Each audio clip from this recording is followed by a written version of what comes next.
a lot of money an hour, and I'm like, dude, I'm rolling, I'm doing awesome. It's like, dude, you will never make it big coding 40, 50 hours a week.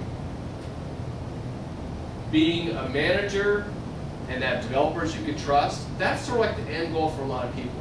Like, if you happily code for 60 hours a week, I mean, you're never going to be a multi-millionaire doing that, unless you do a Facebook. And that is a business thing. They turn a product into something that is, I mean, they offered to sell Facebook or to buy for $1 billion. A guy who's 24 years old was offered, here's $1 billion for me to buy Facebook, and the guy turned it down. Sell it and build something else. Yeah.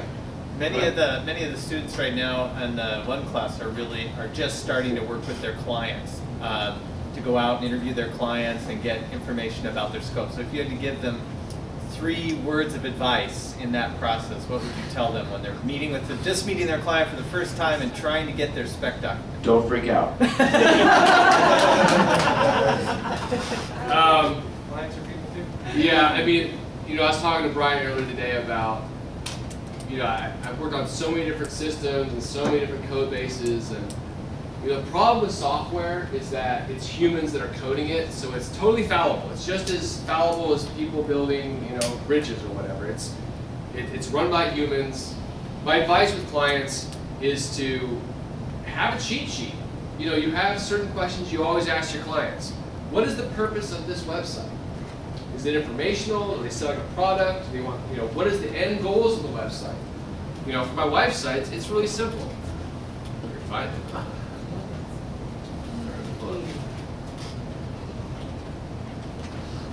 The end goal of Seattle Green Cleaner is to get a quote. So, you know, this is what's called a call to action. Call to action, get your free quote. You know, down in the content, here's another link to it. Here's another one too. That's all we really want. I mean, they could read our articles and they could read about the company and yada, yada, yada. In the end, we want them to fill out this quote, which kind of looks like crap now. You know, fill it out and then turn it into a client. And like I said, 85% of our business is people, you know, going on.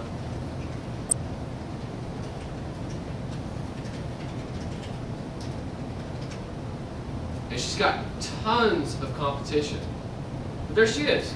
Number 2, not too bad. So having that SEO, I mean, it turns you into a real marketing and business person. You know, it's like, oh, I can code all this stuff. There are 2 things. 1, you want to get them to your site. That's the most important thing. Get them. And the 2, keep them there.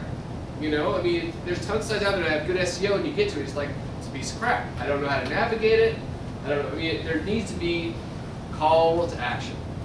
So this particular crappy website of mine has download resume. Okay, perfect. And there it is, download resume. Whatever.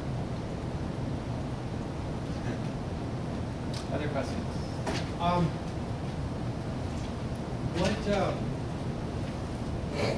What is your most, what site are you most proud of that you created? Only you say, the first thing you're telling the new client, yeah, I made this site. What do you show them first? Depends on who they are. If they're a small company, I do Seattle Green Cleaner.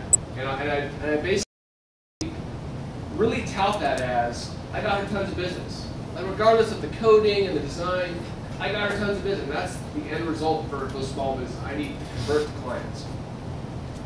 It's funny, every like 2 years I look back at like stuff I had done, and code I had written, and I think to myself, it's crap. It's my own thing. I'm looking at my own code going, this is crap. You don't do that. It's like life. Every 10 years you look back and say, God, or 2 years, I was such an idiot back then. I'm so much smarter, more coping skills. It's the same thing with code. You get your own code. And coming out of college, I was a total hothead. I was like, I'm the man, you know, and all this stuff. And I was a big fish in a small pond. And then I started working for AT&T, and I was like, whoa, okay, I don't know anything. You know, I don't know. I don't know. I'm going to quit this job. I don't know anything. But I survived. Went through it. I like the Mountaineer. That's all right. It's hard because I don't do design. So people, when they look at a website, they say, oh, awesome design, awesome interface. So I'll be like, yeah, I didn't do that.